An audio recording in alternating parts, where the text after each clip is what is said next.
আজকে আলোচনা করব মীন রাশির 18টা গুণ নিয়ে। মীন রাশির জাতক জাতিকাদের কি কি গুণ থাকে সেগুলো নিয়ে আজকে আলোচনা করব। ভিডিও ভালো লাগলে অবশ্যই কিন্তু লাইক শেয়ার আর সাবস্ক্রাইব করতে হবে।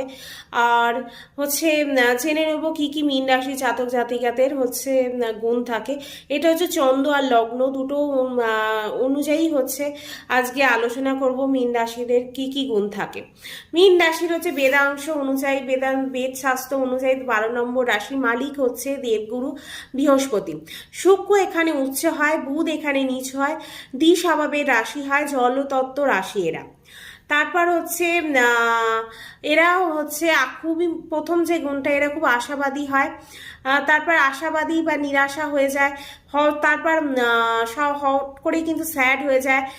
তারপর মন নিয়ে নেয় এদের। তারপর কোনো কিছু ব্যাপারে এরা মন দিল, আবার সেটাকে মন